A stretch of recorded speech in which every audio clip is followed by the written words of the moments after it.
두 번째 하겠습니다. 동아시아 각국의 정치사에 대해서 얘기할게요. 우선 일본을 좀 알아야 되겠죠.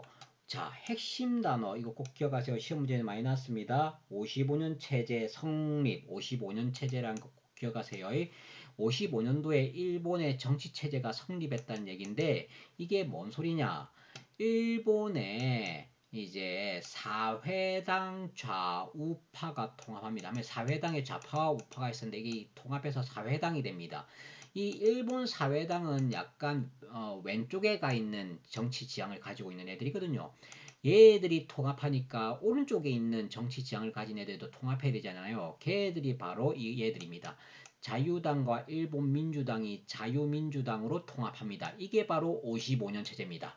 이렇게 1955년에 일본 민주당과 자유민주당이 자민당으로 통합하면서 사회당을 견제하기 시작했어요. 그래서 1955년 자민당 집권합니다. 그 이후부터 자민당과 일본 사회당의 양당 체제가 계속 지속돼요. 이게 바로 55년 체제입니다. 이렇게 55년부터 시작해서 자민당과 일본 사회당 양당 체제가 계속 지속되고 자민당이 계속 여당으로 있습니다.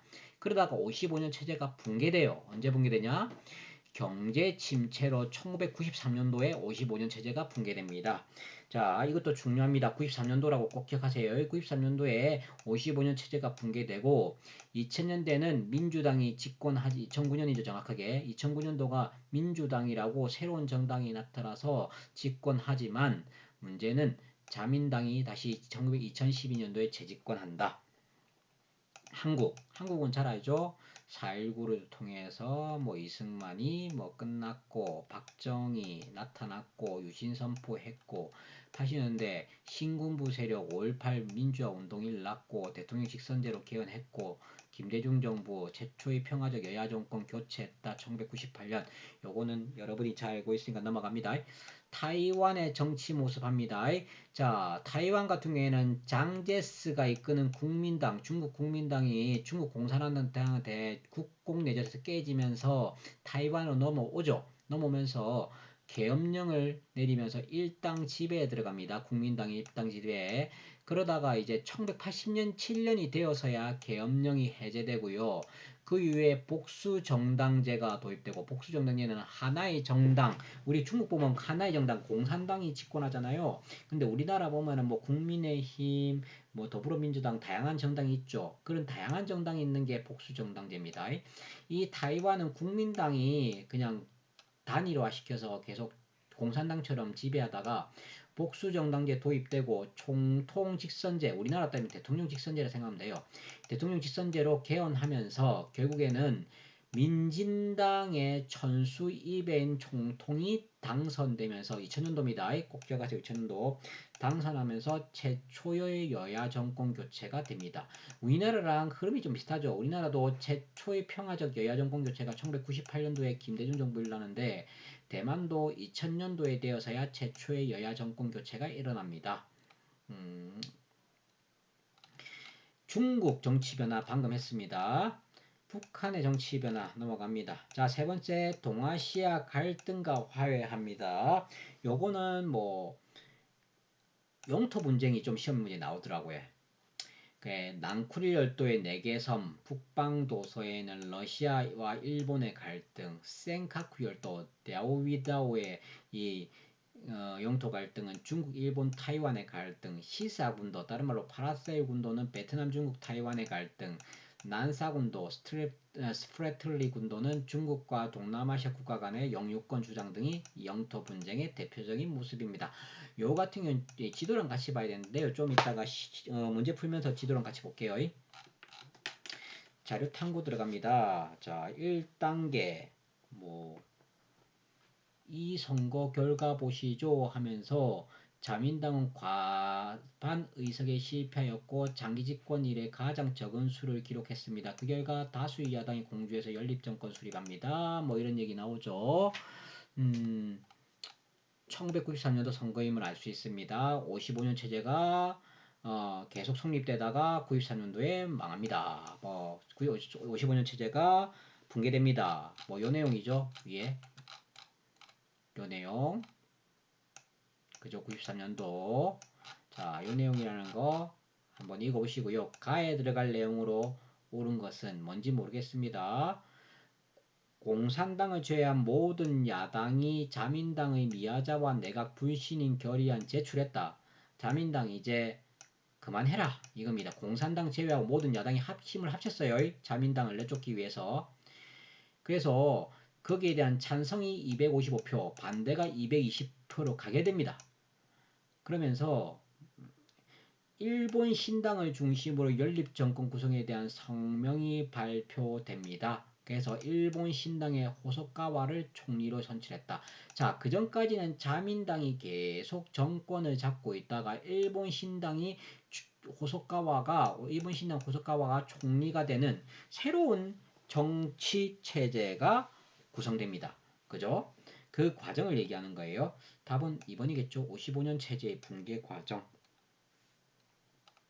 국공내전은 뭐 중국 관련된 거일 거고요. 자유민권 운동 이거는 일본의 1870년대 80년대 얘기겠죠. 그 다음에 신헌법 평화전법 제정은 1946년 전후 일본 전후고요. 이것도 전후겠죠. 군국주의자 공직추방 미군정이 들어와서 군국주의자 제2차 세계대전 벌였던 일본 애들 그 높은 관리들 다 내쫓아버린 게 군국주의자의 공식 추방이겠죠. 자, 두 번째 하겠습니다. 중국의 경제특구 건립부터 세계무역기구 가입까지 전국의 경제특구하면 나와야 될 사람 누굽니까? 덩시아오핑이겠죠. 마오쩌둥 죽고 나서 덩시아오핑이 뭐 개방정책으로 시작했다 이런 말이죠. 그래서 개방정책을 잘하고 경제 엄청나게 발전하는데 천안문 사건 아까 했죠. 정치민주화 하려고 해서 중국 인민들이 들고 일난 거. 자, 이게 바로 천안문 사건이 89년도였죠. 그 이후 경제성장이 둔화되자 이제 경제특구인 선전이라는 남부 도시를 시찰했습니다. 덩시아오핑이 시찰하면서 그는 개혁 개방은 더욱더 가감하게 추진해야 된다라고 강조하면서 개혁 개방 정책을 적극 독려했습니다. 이제 천안문 사건 이후 경제 성장이 둔화되자 경제특구 도시를 시찰하면서 더더욱 열심히 경제개혁해야겠다라고 외치는 게 남순강화입니다. 아까 전에 여기 했었어요. 남순강화. 이거죠. 남순강화 통해 개혁 가속화. 1992년도 얘기입니다. 시찰 이후 10년 동안 중국은 적극적인 시장 개방 조치와 지속적인 관세율 인하 정책을 펼쳐서 연평균 10% 전후의 고도 성장을 계속 이어갔고 세계무역기구의 일원이 되었다. 엄청나게 발전했다는 거죠.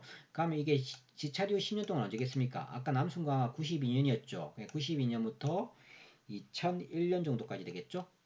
자, 2번 미추진 이 개혁에 전개되었던 시기에 있었던 사실로 옳은 것을 보기 위해서 모두 옳은 것은 미추진 개혁 봅시다.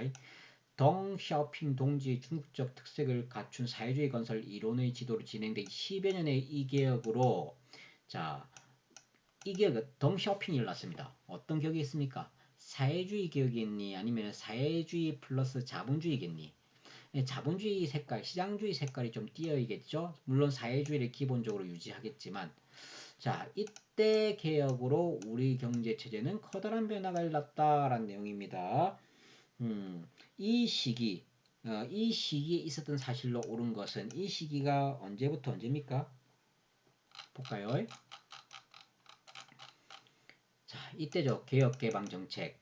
자, 이게 76년도 죽죠. 그러면 77년도, 78년도에서 시작해서 뭐 한 10여 년의 개혁이니까 87년 이 정도까지겠죠? 맞죠? 자, 87년, 88년 이 정도까지겠죠? 그때 개혁을 볼까요? 그때 상황이 일어났던 사실 보면은 제1차 석유 파동 이건 70년대 초반입니다. 그래서 틀렸고요. 도이모이 정책 아까 베트남 도이모이 정책은 86년이라고 했죠. 그래서 요거 니은 맞고 3조 호황 이거 80년대 후반이죠. 그래서 이거 3조 호황 이거 디귿 이때 상황 맞고 대규모 증상을 목적으로 대약진 운동, 이거 아까 58년도라 했죠? 대약진 운동 58년도 시작해서 60년대 초반까지입니다. 그래서 이거 틀렸고, 답은 니은디귿입니다. 3번이고요. 자, 1번 문제 풀어볼게요. 다음 결정이 동아시아에 끼친 영향으로 가장 적절한 것은 G5, G5 이런 나라 있죠. 국가들은 달러화를 평가절하하기 위해서 외환시장에 대해 협력적 개입을 시작했다. 자, 여기서부터 핵심 나옵니다. 미국으로부터 무역 흑자를 기록하고 있던 일본과 소독 입장에서 달러 블라블라 쭉 가다가 요 단어만 느낌이 오죠. 미국이 플라자 호텔에서 열린 회의에서 달러화를 평가절하하고 엔화와 마르크화를 평가절상했다. 와, 여기에 모든 답이 다 나오겠죠. 이게 플라자 합의에 대한 얘기죠. 이 당시에 이 결정이 끼친 영향으로 가장 적절한 것입니다. 답은 4번이죠. 일본 거품 경제가 형성되었다. 자, 한국의 제1차 경제개발 5개년 계획 시작됐다. 이거 박정희 정부 1962년도 얘기고, 북한 개성공단 사업 추진되었다. 이거 2000년도 김대중 대통령 때 얘기죠. 중국 인민공사 조직해서 농업 집단화했다. 이거 대약진 운동이죠. 58년도입니다. 타이완 마이너스 경제를 성장 거듭했다. 2000년도 얘기입니다. 2번 가정책에 대한 학생의 발표로 가장 적절한 것은 베트남의 국내 총생산은 세신이 뜻하는 뭐가 채택돼서 달러로 7배 이상 증가되면서 연평균 국내 총생산 성장률은 엄청나게 고도성장이 되었다라고, 베트남이 엄청나게 고도성장 되고 있다는 얘기를 하는 겁니다. 도이모의 정책 결과겠죠. 이때 관련된 내용을 뭡니까? 답은 2번이죠. 시장경제 요소를 도입했다. 재벌 해체를 추진했다. 이거는 전후 일본의 초기의 모습입니다. 이건 넘어가시고, 3번 남순강을 통해 가속되었다. 이거는 덩샤오핑을 필두로 해서 92년부터 시작한 중국의 시장경제 도입이 더욱 가속화시키는 거죠. 류사오치 등의 요구로 진행됐다. 그리고 대약진운동 실패 결과 류사오치가 시장경제 도입하려 했지만 못됐죠. 미국의 원조물자를 기반 두고 시행했다. 이거 우리나라 전후 상황 얘기죠. 3번 다음 보도가 있었던 해에 동아시아에서 볼 수 있던 모습을 가장 적절한 것은, 오늘 한국 정부는 대통령 직선제를 포함하는 것을 발표했다. 1987년이죠. 6.29 선언이죠. 6.29 선언. 87년 중요합니다. 그죠? 꼭 기억하세요. 한국사에서도 중요하죠. 87년도의 모습을 물어보는 겁니다. 볼까요? 사이공을 공격하는 북베트남 군인, 요거는 베트남 전쟁 관련인데 1975년이죠. 자, 두 번째, 계엄령 해제를 환영하는 타이완 국민. 자, 계엄령 해제죠. 87년 맞습니다. 세 번째, 10월 유신, 요거 한국의 대통령, 요거는 1972년쯤이죠. 중국과 수교협상을 벌이는 일본 외교관, 요것도 72년입니다. 이전했었습니다. 다섯 번째, 중국의 세계무역기구 가입 소식을 전하는 기자, 이거 2001년도. 답은 2번이죠. 4번 다음 상황이 전개되던 시기 동아시아 정세로 오른 것은 딴 거 다 필요 없고 홍위병 났어요. 문화대혁명 때 얘기죠. 자, 문화대혁명 때 얘기입니다. 그 당시 동아시아 정세, 문화대혁명 아까 몇 년도였습니까? 자, 볼까요? 1966년부터 76년 사이입니다. 그죠? 이때 있었던 내용 볼까요? 한국이 타이완과 국교를 단절했다. 한국이 저번 시간에 얘기했듯이 중국과 수교하면서 타이완과 국교 단절했죠. 이거 1992년도 얘기입니다. 틀렸고, 미국과 일본의 안보보약책을, 이거 1951년도 얘기 틀렸고, 민진당의 천수이행 총동원이 당선된 게 대만 얘기죠. 2000년도니까 틀렸고, 장개스가 북벌 과정에서 중국 공산당 탄압했다. 1920년대 27년 얘기지. 틀렸고, 답은 5번이죠. 문화대혁명 전개했다. 자, 우선 여기까지 하고 3점 테스트는 좀 이따 할게요.